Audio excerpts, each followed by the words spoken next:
Okay, go ahead and open your vocabulary notebook to the first clean page, and at the top, you're going to write Wonder, Part 1, colon, Chapter 1 through 5. And then, of course, today's date, October 12th, 2020. So the title of today's notes, of today's vocab is Wonder, Part 1, Chapter 1 through 5, and then today's date, October 12th, 2020. When you're done writing the title, make sure you underline it, because titles always get underlined. Titles of notes. Is that a pencil or erasable pen? Erasable pen. I don't know why you have that out right now. Just leave it. Just leave it. Just leave it. The only thing that should be out right now is your book and your vocabulary notebook. Put them to the side. Okay, so our first word, number 1, is the word petrified. Petrified. Petrified. Yes, Victoria. Are these words for the night? Are these words for the night? Yes, and we will have new words every day. So what that means is helper number 1, who, if you are helper number 1, you will have vocabulary cards to do that night. Because there are new words for every chapter, or for every day, I'm sorry. So number 1 is the word petrified, Petrified. Petrified is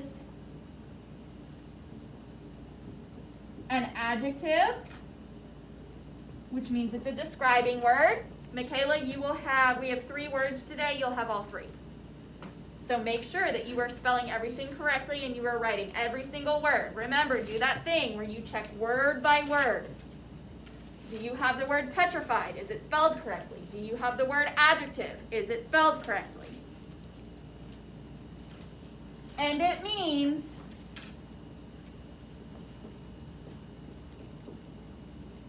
feeling scared and nervous. So petrified, Petrified, is an adjective. It means feeling scared and nervous. I'm sorry, it's not an adjective. It's a noun, sorry. Because it's a feeling, and feelings are nouns. So make sure you have noun, not adjective. Make sure you have noun spelled correctly. Make sure you have feeling. Make sure it's spelled correctly. Make sure you have scared. Make sure it's spelled correctly. Make sure you have and. Make sure it's spelled correctly. Make sure you have nervous. And make sure it's spelled correctly. Now here is the word in context. Since I've never been to a real school before, I am pretty much totally and completely petrified. So you can see how never being to a real school before will make you feel scared and nervous if you suddenly have to go. Yes, Victoria? How has he never, Oh, is that a question for right now? Okay. Make sure that if you have questions, that you are limiting your questions to what is that word, how is it spelled, or emergencies.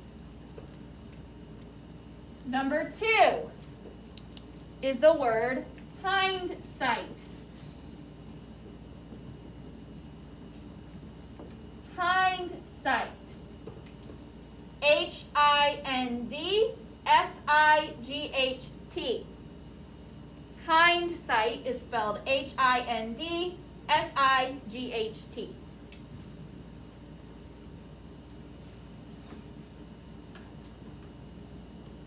Hindsight is another noun. It's an idea. And it means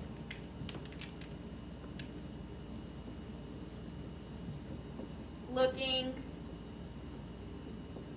back. Hindsight, H-I-N-D-S-I-G-H-T, is a noun, and it means looking back. It's not an action. The definition kind of makes it look like an action, but it's not. Hindsight is a compound word. The word hind means behind. The word sight means to see. So that means hindsight, we can tell, means looking back. In context, in hindsight, sighed Mom, yes, I guess we should have done that. So she's saying, looking back, we probably should have done something differently. Okay, number 3, this is the last word. It is the word groggily. Groggily. G-R-O-G-G-I-L-Y. Groggily. G-R-O-G-G-I-L-Y. Groggily is a part of speech we haven't really seen yet. It's an adverb. It's an adverb. Adverb starts with the same 2 letters as adjective because it is also a describing word, but it describes a verb instead of a noun. So an adjective describes a noun. What is that thing like? An adverb describes a verb. So it describes how the action happened. Groggily means something is done in a sleepy way. So groggily, G-R-O-G-G-I-L-Y, is an adverb. That means it describes a verb or how that verb was done. And it means something is done in a sleepy way. So here's the word in context. Who's Mr. Tushman? Via said groggily. She had just woken up.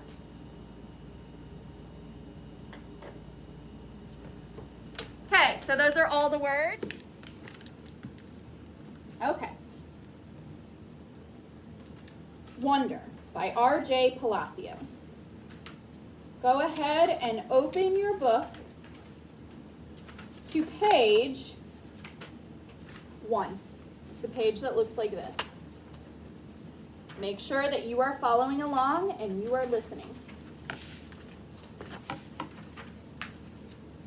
Part 1. August. Fate smiled and destiny laughed as she came to my cradle. And that's from the song Wonder by Natalie Merchant. Chapter 1. Ordinary. I know I'm not an ordinary 10-year-old kid. I mean, sure, I do ordinary things. I eat ice cream, I ride my bike, I play ball, I have an Xbox. Stuff like that makes me ordinary, I guess. And I feel ordinary, inside. But I know ordinary kids don't make other ordinary kids run away screaming on playgrounds. I know ordinary kids don't get stared at wherever they go. If I found a magic lamp and I could have one wish, I would wish that I had a normal face that no one ever noticed at all. I would wish that I could walk down the street without people seeing me and then doing that look away thing. Here's what I think. The only reason I'm not ordinary is that no one else sees me that way. But I'm kind of used to how I look by now. I know how to pretend I don't see the faces people make. We've all gotten pretty good at that sort of thing. Me, Mom, and Dad, Via. Actually, I take that back. Via's not so good at it. She can get really annoyed when people do something rude. Like for instance, one time in the playground, some older kids made some noises. I don't even know what the noises were exactly because I didn't hear them myself. But Via heard and she just started yelling at the kids. That's the way she is. I'm not that way. Via doesn't see me as ordinary. She says she does, but if I were ordinary, she wouldn't feel like she needs to protect me as much. And Mom and Dad don't see me as ordinary either. They see me as extraordinary. I think the only person in the world who realizes how ordinary I am is me. My name is August, by the way. I won't describe what I look like. Whatever you're thinking, it's probably worse. Chapter 2, Why I Didn't Go to School. Next week, I start 5th grade. Since I've never been to a real school before, I am pretty much totally and completely petrified. People think I haven't gone to school because of the way I look, but it's not that. It's because of all the surgeries I've had. 27 since I was born. The bigger ones happened before I was even 4 years old, so I don't remember those. But I've had 2 or 3 surgeries every year since then, some big, some small. And because I'm little for my age, and I have some other medical mysteries that the doctors never really figured out, I used to get sick a lot. That's why my parents decided it was better if I didn't go to school. I'm much stronger now, though. The last surgery I had was 8 months ago, and I probably won't have to have any more for another couple of years. Mom homeschools me. She used to be a children's book illustrator. She draws really great fairies and mermaids. Her boy stuff isn't so hot, though. She once tried to draw me a Darth Vader, but it ended up looking like some weird mushroom-shaped robot. I haven't seen her draw anything in a long time. I think she's too busy taking care of me and Via. I can't say I always wanted to go to school, because that wouldn't exactly be true. What I wanted was to go to school, but only if I could be like every other kid going to school. Have lots of friends and hang out after school and stuff like that. I have a few really good friends now. Christopher is my best friend, followed by Zachary and Alex. We've known each other since we were babies. And since they've always known me the way I am, they're used to me. When we were little, we used to have playdates all the time, but then Christopher moved to Bridgeport in Connecticut.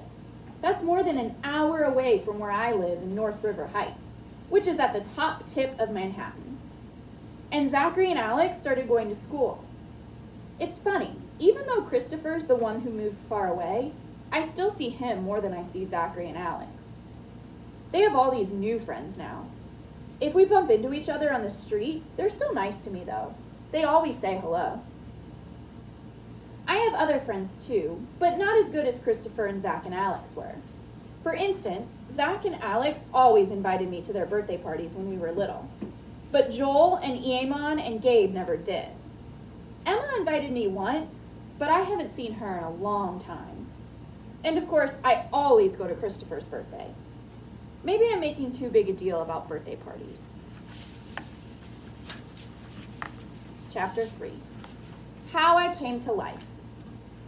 I like when Mom tells this story because it makes me laugh so much. It's not funny in the way a joke is funny, but when Mom tells it, Via and I just start cracking up. So when I was in Mom's stomach, no one had any idea I would come out looking the way I look. Mom had had Via 4 years before, and that had been such a walk in the park, Mom's expression, that there was no reason to run any special tests. About 2 months before I was born, the doctors realized there was something wrong with my face. But they didn't think it was going to be bad. They told Mom and Dad I had a cleft palate and some other stuff going on. They called it small anomalies. Zari, make sure your head's up. Make sure you're sitting up straight with your back all the way back against the chair. Your chair should be scooted in so that you can do that. There were 2 nurses in the delivery room that night, the night I was born. One was very nice and sweet. The other one, Mom said, did not seem at all nice or sweet. She had very big arms, and here comes the funny part. She kept farting. Like, she'd bring Mom some ice chips and then fart. She'd check Mom's blood pressure and fart. Mom said it was unbelievable because the nurse never even said excuse me. Meanwhile, Mom's regular doctor wasn't on duty that night. So Mom got stuck with this cranky kid doctor she and Dad nicknamed Doogie after some old TV show or something. They didn't actually call him that to his face. But Mom says that even though everyone in the room was kind of grumpy, Dad kept making her laugh all night long. When I came out of Mom's stomach, she said the whole room got very quiet.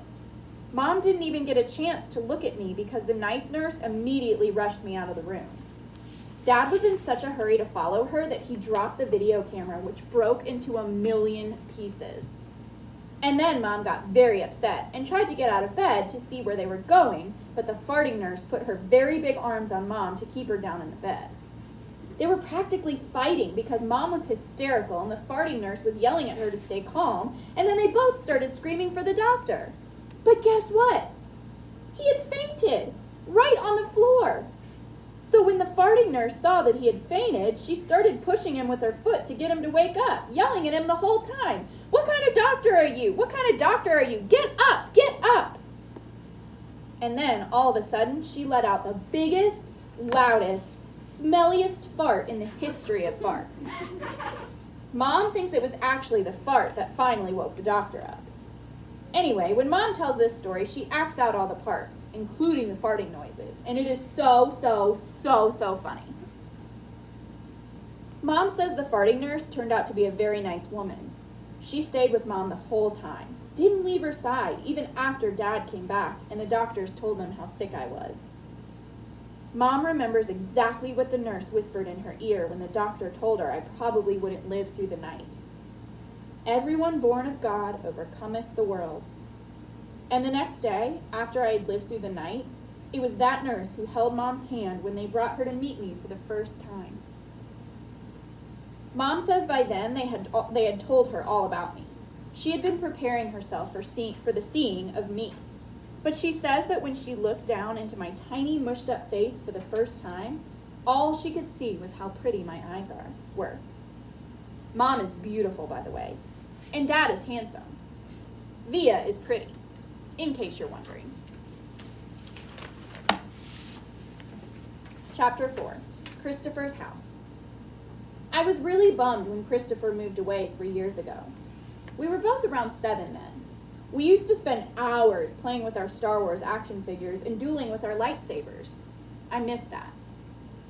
Last spring, we drove over to Christopher's house in Bridgeport.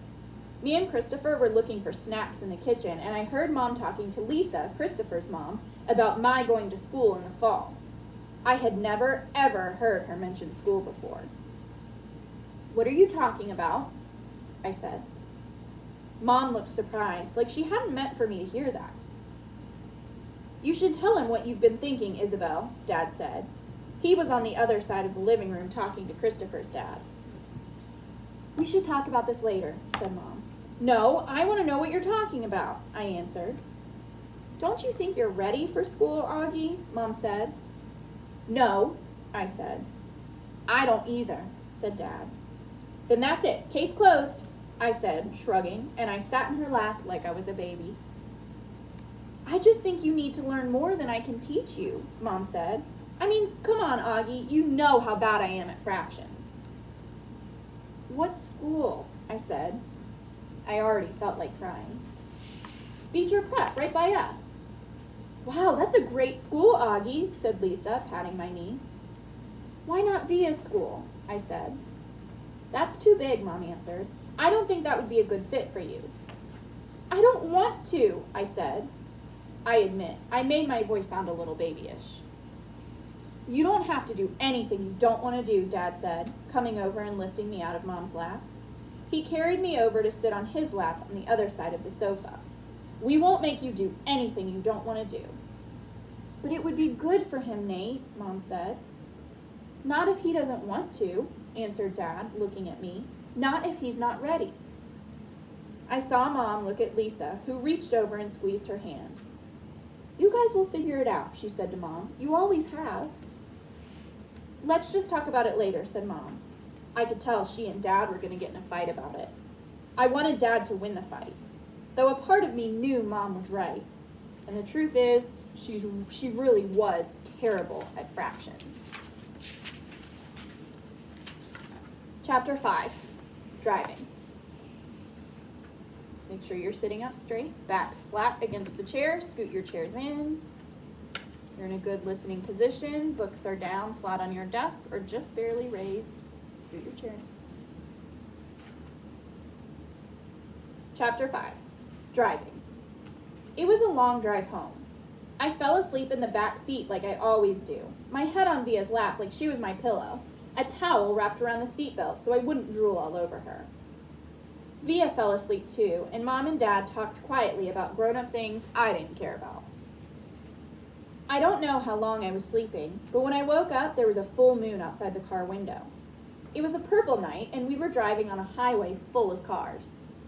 And then I heard Mom and Dad talking about me. We can't keep protecting him, Mom whispered to Dad, who was driving. We can't just pretend he's going to wake up tomorrow and this isn't going to be his reality. Because it is, Nate. And we have to help him learn to deal with it. We can't just keep avoiding situations that... So sending him off to middle school like a lamb to the slaughter? Dad answered angrily. But he didn't even finish his sentence because he saw me in the mirror looking up.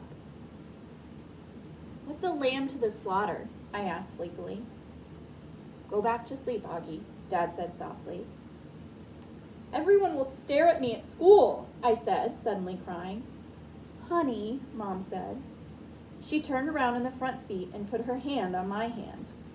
You know, if you don't want to do this, you don't have to. But we spoke to the principal there and told him about you, and he really wants to meet you. What did you tell him about me?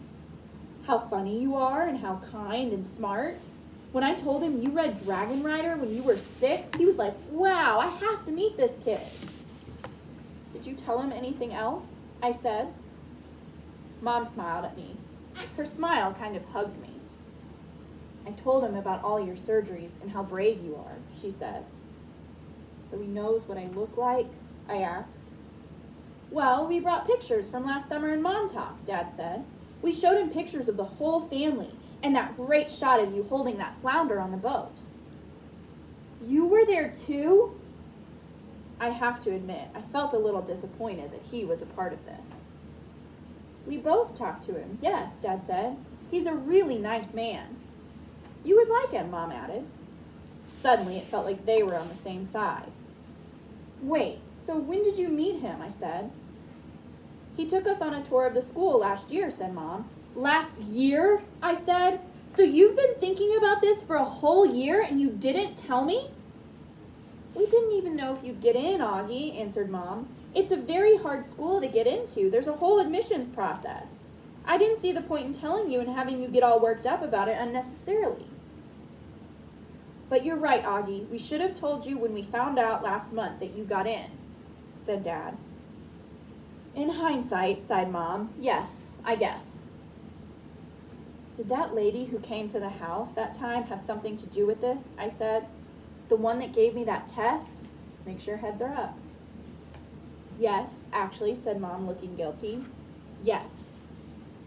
You told me it was an IQ test, I said. I know. Well, that was a white lie, she answered. It was a test you needed to take to get into the school. You did very well on it, by the way. So you lied, I said. A white lie, but yes. Sorry, she said, trying to smile. But when I didn't smile back, she turned around in her seat and faced forward. What's a lamb to the slaughter? I said. Mom sighed and gave Daddy a look. I shouldn't have said that, Dad said, looking at me in the rearview mirror. It's not true. Here's the thing. Mommy and I love you so much we want to protect you any way we can. It's just sometimes we want to do it in different ways. I don't want to go to school, I answered, folding my arms. It would be good for you, Augie, said Mom. Maybe I'll go next year, I answered, looking out the window. This year would be better, Augie, said Mom. You know why? Because you'll be going into 5th grade, and that's the first year of middle school for everyone. You won't be the only new kid. I'll be the only kid who looks like me, I said. I'm not going to say it won't be a big challenge for you because you know better than that, she answered. But it'll be good for you, Augie. You'll make a lot of friends, and you'll learn things you never learn with me. She turned in her seat again and looked at me. When we took the tour, you know what they had in the science lab? A little baby chick that was just hatching out of its egg. It was so cute. Augie, it actually kind of reminded me of you when you were a little baby, with those big brown eyes of yours. I usually love when they talk about when I was a baby. Sometimes I want to curl up into a little tiny ball and let them hug me and kiss me all over. I miss being a baby, not knowing stuff. But I wasn't in the mood for that now. I don't want to go, I said. How about this? Can you at least meet Mr. Tushman before making up your mind? Mom asked. Mr. Tushman, I said. He's the principal, answered Mom. Mr. Tushman, I repeated. I know, right? Dad answered, smiling and looking at me in the rearview mirror. Can you believe that name, Augie? I mean, who on earth would ever agree to have a name like Mr. Tushman? I smiled, even though I didn't want to let them see me smile. Dad was the one person in the world who could make me laugh no matter how much I didn't want to laugh. Dad always made everyone laugh. Augie, you know, you should go to that school just so you can hear his name said over the loudspeaker, Dad said excitedly. Can you imagine how funny that would be? Hello, hello, paging Mr. Tushman. He was using a fake, high, old lady voice. Hi, Mr. Tushman. I see you're running a little behind today. Did your car get rear-ended again? What a bum rap. I started laughing, not even because I thought he was being that funny, but because I wasn't in the mood to stay mad anymore. It could be worse, though, Dad continued in his normal voice. Mommy and I had a professor in college called Miss Butt. Mom was laughing now, too. Is that for real? I said. Roberta Butt, Mom answered, raising her hand as if to swear. Bobby Butt. She had huge cheeks, said Dad. Nate, said Mom. What? She had big cheeks is all I'm saying. Mom laughed and shook her head at the same time. Hey, I know, said Dad excitedly. Let's fix them up on a blind date. Can you imagine? Miss Butt, meet Mr. Tushman. Mr. Tushman, here's Miss Butt. They could get married and have a bunch of little tushies. Poor Mr. Tushman, answered Mom, shaking her head. Augie hasn't even met the man yet. Nate? Who's Mr. Tushman? Via said groggily. She had just woken up. He's the principal of my new school, I answered.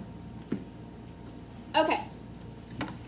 So, we don't actually have time to do the questions right now because we started a little late and then I had to tell you how the novel study works. So what we're going to do is, for this today only, or anytime this happens, your homework will be to answer 2 questions. I will give you a printout at school of the questions, and you'll just pick 2 to answer fully incomplete sentences. You'll answer them in your reading journal. So everybody, go ahead and get out your reading journal. Every single person, get out your reading journal. It's the composition note. It's one of those black and white composition notebooks, and it says reading journal on the front. And you'll probably want to bring a bookmark with you. For now, you can close the book because we're done with it for the day. But if you want to dog-ear it, you can. That's where you fold over the corner. And now every single person should have out their reading journal and open up to the very first page.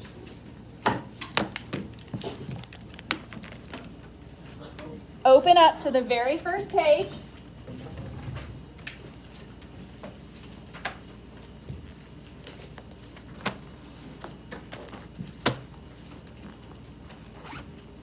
And at the top, in the empty spot, you're going to write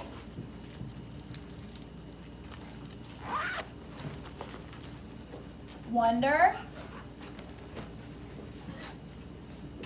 Part 1, chapters. You can write the whole word or you can abbreviate it like I did. 1 through 5, and then today's date again, 10, 12, 20. And then underline the title. And then right now we're going to write directions because we're not going to start right now because we don't have time. You'll do this for homework, but we're going to go ahead and write the directions. So when everybody's done with the title, I'll write the directions. You're going to copy them into your notebook.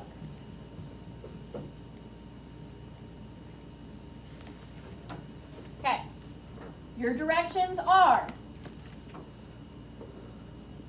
answer any two, underline two, because if you answer less than two, well, you're going to lose a whole lot of points. You're going to get at least a 50. Answer any two questions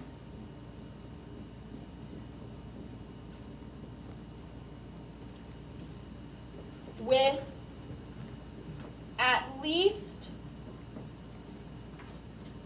two, underline two again, because if you have less than two complete sentences, you will lose a lot of points. Complete sentences. Use text evidence if needed. Now, sometimes you have opinion questions, which means it's asking how do you feel about something, which means you wouldn't really need text evidence because it might be saying this happened in the book, how do you feel about it? Hold on, Carla. Hold on. Just listen and write the directions. Answer any two questions with at least two complete sentences. Use text evidence if needed. Use correct grammar. Underline that whole sentence and put 2 exclamation points after because you will lose half a point for every grammar mistake. That means you'll lose half a point for every word that is not capitalized like it needs to, whether it's a proper noun or the first letter of a sentence. You will lose half a point for every end punctuation that you miss. You will lose half a point for not having correct singular and plural nouns. You will lose half a point for not having commas in the right place. You will lose half a point for every fragment or run-on. Anything that we have learned so far in grammar, that means subjects and predicates, end punctuation, capitals at the beginning, fragments, run-ons, commas with, with compound sentences, that's where there's 2 independent clauses separated by and, but, or so. Or complex sentences, that's where you have an independent clause and a dependent clause. Any proper nouns that are, or common nouns that are not capitalized or not capitalized correctly. And plural, singular and plural nouns. You will lose half a point every time. Use correct grammar. Write the question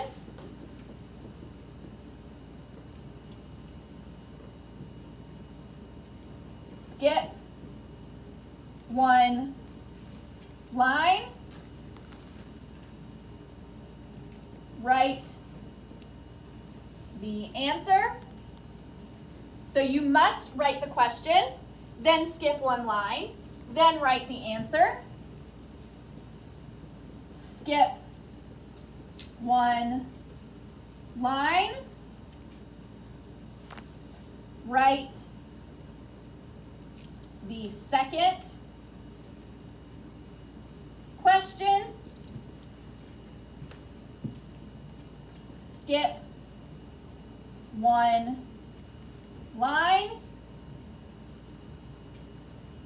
then write the second answer. When you write the questions, please put the number of the question with it because you don't have to answer in order. You can pick any 2 questions, but if it's question number 2, put 2. And then if the next one you answer is question number 6, put 6. So these are the biggest things that you must do. You have to answer any 2 questions with at least 2 complete sentences. Some will require more than 2 complete sentences, but you must have at least 2. Use text evidence if needed. Always use correct grammar, so check your grammar. Write the question, skip one line, write the answer. Skip one line, write the second question, skip one line, then write the answer. You will be taking these reading journals home with you. You will be taking Wonder home with you. Normally we will be doing this in class. We just ran out of time today because we started a little late and because I had to kind of explain to you what was going on. So tomorrow we'll be doing this in class. Okay, so go ahead, put those reading journals away as soon as you have finished writing the directions. Put your books in your seat sack. Put Wonder in your seat sack. Then get out your stuff for Spanish.